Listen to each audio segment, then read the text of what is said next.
Hola, hoy vamos a hablar sobre el desarrollo del sistema urogenital en embriología. Esto es parte del proyecto Ecoli Podcast, ya en su formación, en su área académica y no tanto en el área divulgativa. Para cualquier tipo de contacto está el correo, que aquí lo dejamos, que es ecolipodcast@gmail.com.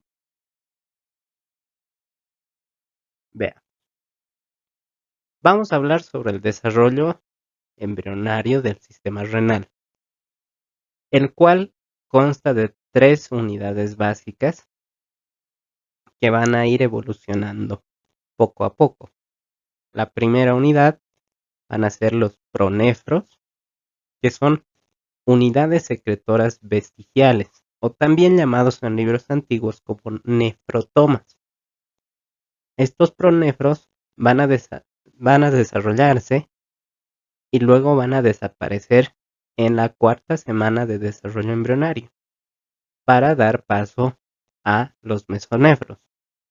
Estos mesonefros se van a originar en el mesonefro intermedio, que parte desde L3, desde la columna vertebral, en su segmento lumbar número 3.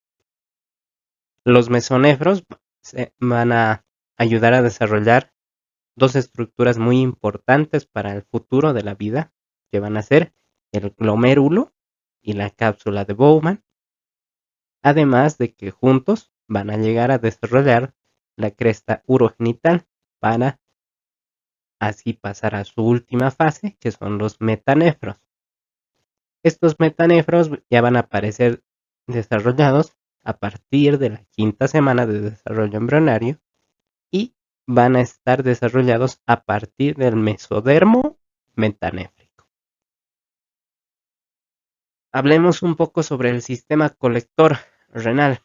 El sistema colector como tal va a estar originado en la yema ureteral. ¿Por qué? Porque los conductos colectores del riñón se van a originar en la yema ureteral. Esta yema ureteral va a crecer a partir del conducto mesonéfrico, que es el último paso que hemos visto en la anterior diapositiva. La yema ureteral va a ser importante porque en su desarrollo se va a dilatar y va a formar la pelvis renal, que se va a subdividir en los cálices mayores y va a formar dentro de la pelvis las pirámides renales. De la yema ureteral van a salir los uréteres, la pelvis renal, los cálices mayores y se van a llegar a desarrollar de 1 a 3 millones de túbulos colectores en el riñón. Luego tenemos el sistema excretor.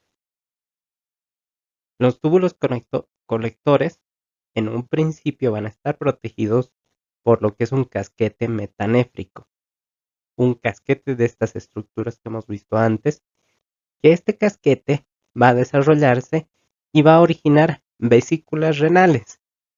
Estas vesículas se van a juntar en pequeños paquetes para formar el glomérulo renal primitivo.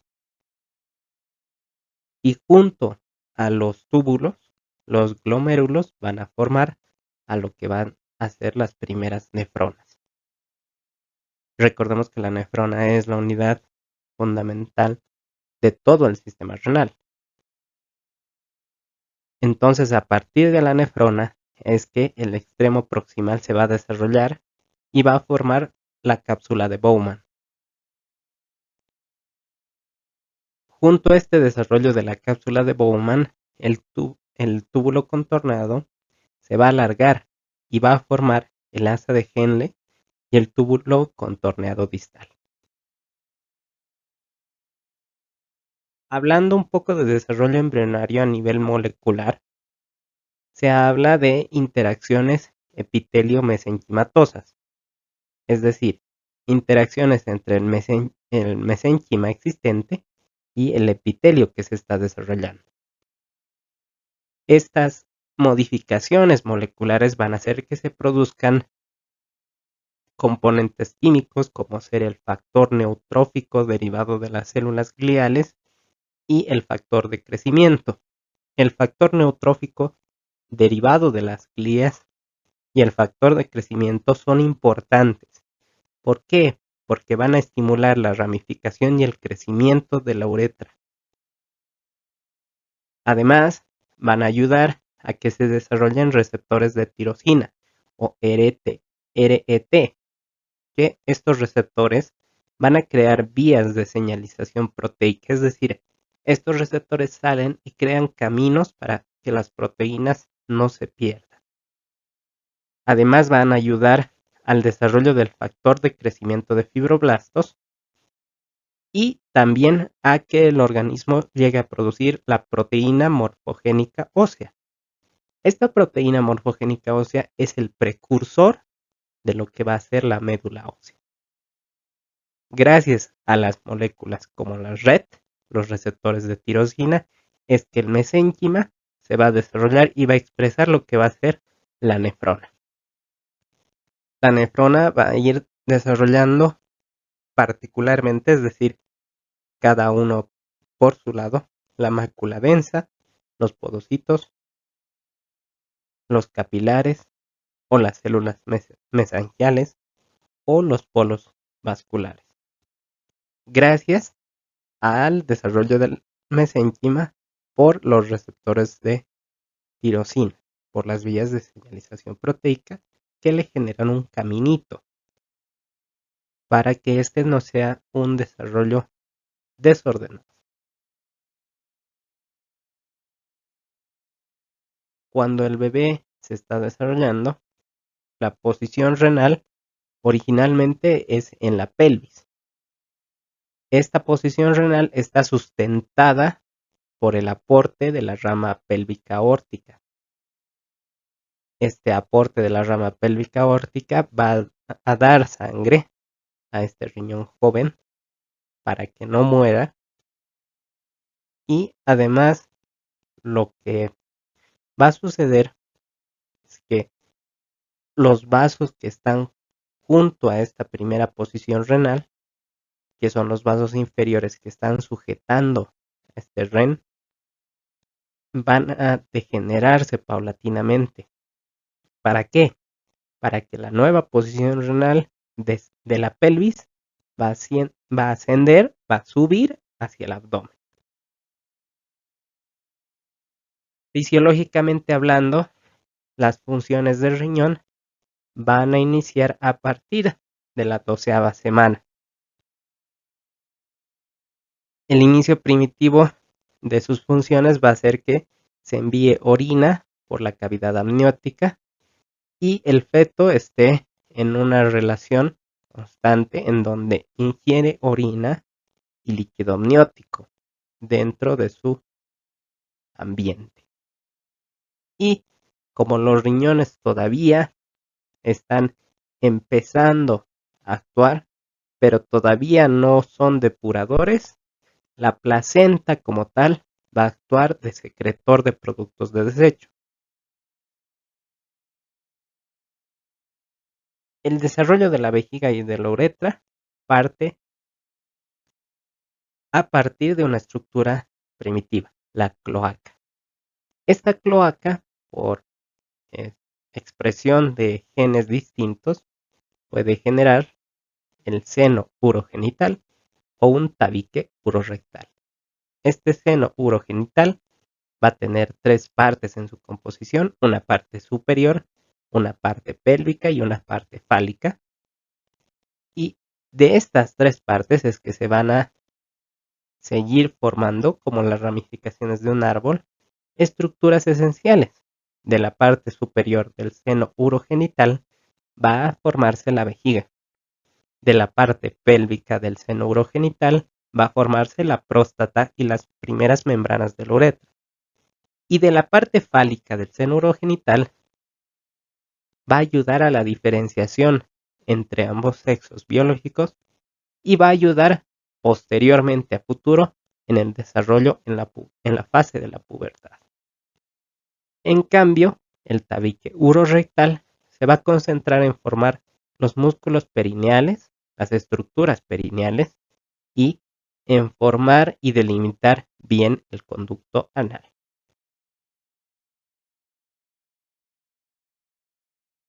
El sistema genital para ambos géneros va a desarrollar y expresar distintas formas y distintas estructuras. En este caso, para el caso de los estrógenos, al liberarse los estrógenos apenas comienza la vida de ese ser femenino, pues va a empezar a crecer las trompas de falopio, el útero, el cuello uterino y la parte superior de la vagina. En cambio, si se libera más testosterona, lo que va a suceder es un mayor desarrollo de los conductos eferentes y deferentes, se va a formar la estructura del epidídimo y se va a formar el conducto futuro eyaculador. Antes de que pasen estos tres hitos, ya sea en masculino o en femenino, tenemos una fase indiferenciada, en donde no hay diferencia entre masculino y femenino, es bueno recalcarlo. Y gracias al gen SRY va a determinar el origen y el destino de ese testículo. Este gen SRY va a expresarse en células de Sertoli para un caso o de Leydig para el otro. Entonces pasa la fase indiferenciada y se van a desarrollar los cordones testiculares o, en el caso femenino, se va a degenerar la túnica albuginea, ayudando a los primeros pasos del desarrollo ovárico. En el caso masculino se salta esta parte y se forma la túnica albuginea. El sistema genital como tal tiene tres partes: las gónadas, el conducto genital y los genitales externos. Este sistema se va a desarrollar en el ser en la cuarta a quinta semanas de gestación. La testosterona se va a producir en las células de Leydig y los estrógenos se van a producir por las células de Sertoli.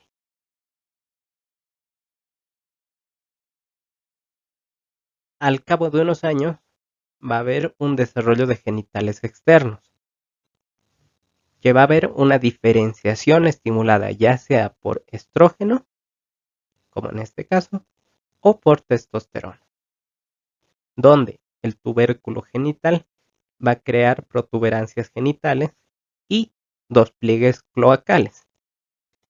En mujeres, el tubérculo genital va a dar origen al clítoris y los labios menores de la vagina. Además, las protuberancias genitales en mujeres van a desarrollar los labios mayores. En cambio, en varones, el tubérculo genital va a generar lo que es el falo. Los pliegues uretrales se van a comprimir y van a formar lo que es el cuerpo del pene, y las protuberancias genitales se van a desarrollar y forman protuberancias escrotales futuras.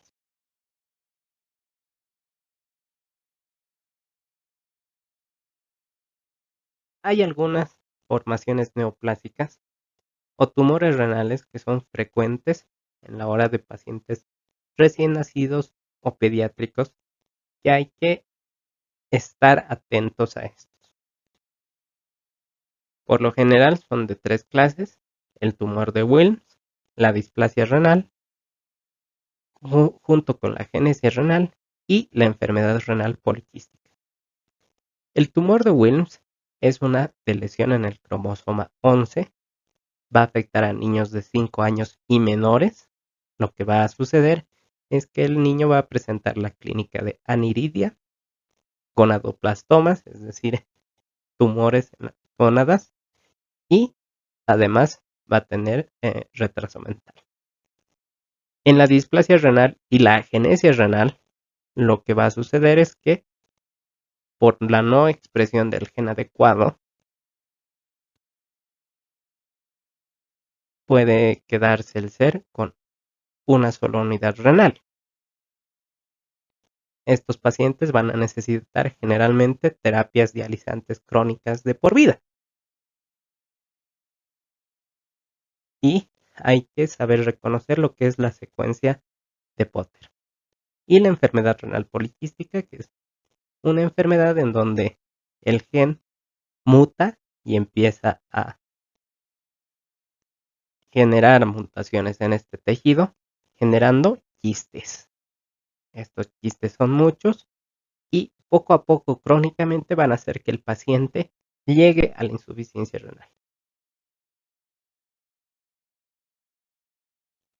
En el caso del síndrome de Potter, hay que estar atentos a ciertas características.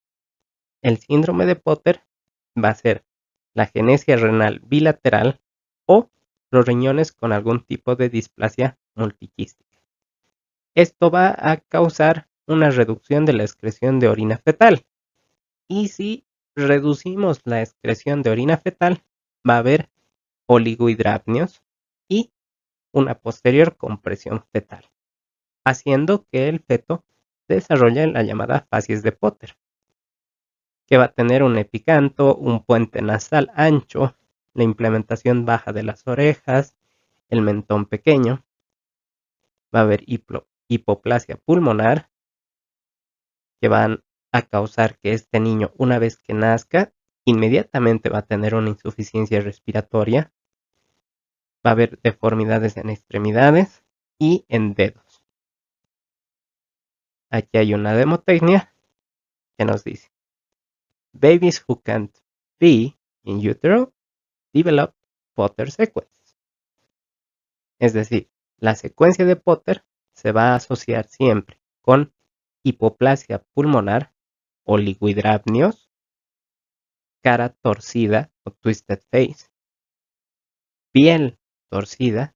El bebé no tiene la piel lisa y no está adaptada a su cuerpo, defectos en las extremidades y el bebé va a venir con falla renal desde el útero. Las localizaciones anómalas de los riñones es muy frecuente y se presenta en infantes y neonatos. En este caso,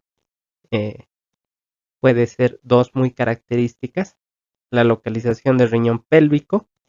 Este riñón no va a cruzar la bifurcación de la arteria umbilical y va a permanecer cerca de la arteria ilíaca común. Y los riñones en herradura, que parecen eso, una herradura de caballo, van a estar cerca de vértebras lumbares inferiores y van a crecer con una característica: van a crecer de manera caudal. La enfermedad renal poliquística se da por dos factores genéticos. Puede ser autosómica dominante o autosómica recesiva. En el caso de la enfermedad renal poliquística dominante, va a hacer que el gen dominante haga que aparezcan quistes en todos los segmentos de las nefronas, inutilizando las nefronas y prácticamente haciendo a nuestro paciente un insuficiente renal. Esta enfermedad va a ser de característica menos progresiva. En cambio, la enfermedad autosómica recesiva es cuando se van a formar quistes en los conductos colectores y va a ser un trastorno crónico progresivo. Anomalías en el desarrollo de la vejiga.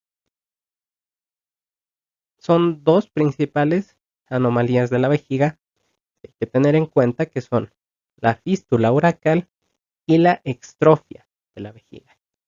La fístula uracal es cuando va a persistir la luz del alantoides.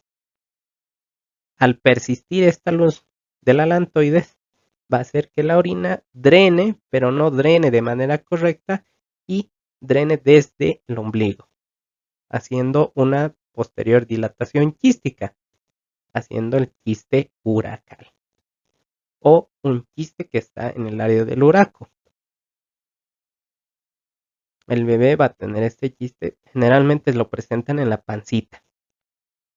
La extrofia va a ser una anomalía de la pared ventral del cuerpo. la mucosa de la vejiga va a estar expuesta, al contrario de lo que normalmente debería estar dentro, está expuesta al estado.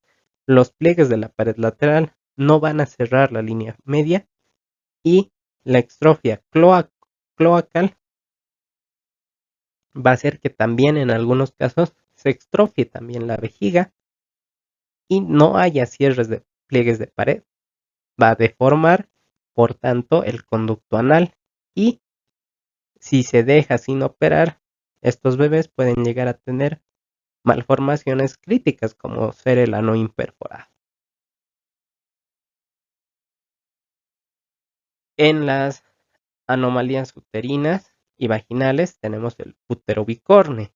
Este útero bicorne no se va a fusionar lo que es el conducto paramesonéfrico y va a generar que la cavidad uterina se duplique. Al haber dos, se va a llamar también útero didelfo.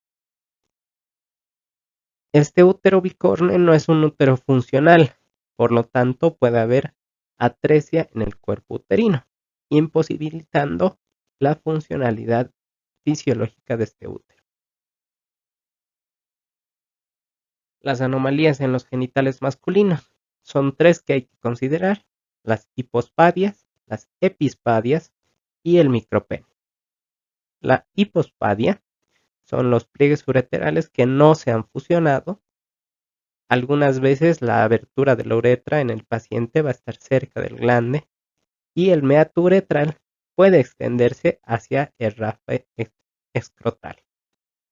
En el caso de las epispadias, el meato no va a estar en su posición anatómica, sino que va a estar en el dorso del pene y va a haber una extrofia vesicular.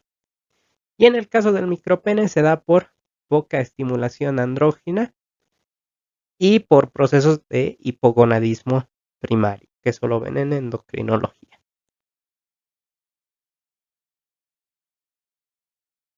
Los trastornos de desarrollo sexual, tenemos el hermafroditismo, los ovotestes, síndromes de insensibilidad a andrógenos y dos síndromes que son muy frecuentes a la hora de atender bebitos, que son el síndrome de Klinefelter, que da a la persona que nazca con este síndrome va a tener menor fecundidad y la implantación testicular va a ser pequeña, va a ser baja y la testosterona de este paciente va a estar siempre baja.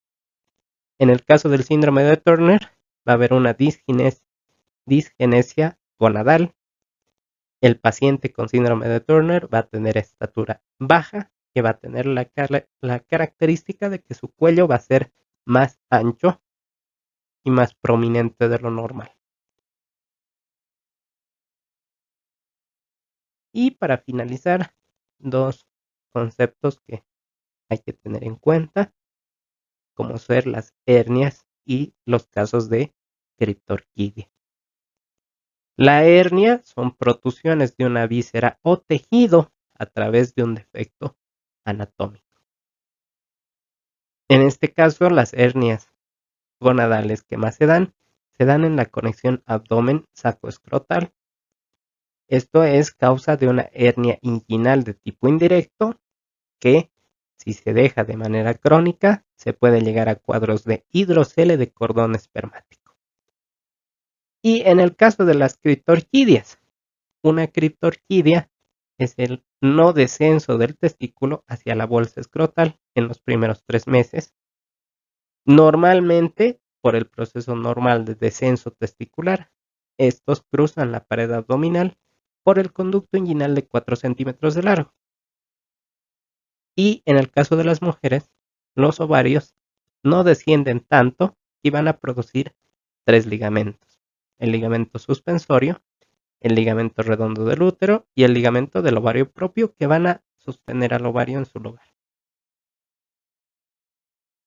Esto ha sido este contenido de Coli Podcast en su forma académica. Esperamos que te haya servido y que le hayas conseguido algún factor productivo, te haya servido a tu estudio o desarrollo personal. Esto es Ecoli Podcast, soy Alejandro Bravo y nos vemos en un episodio más. Gracias.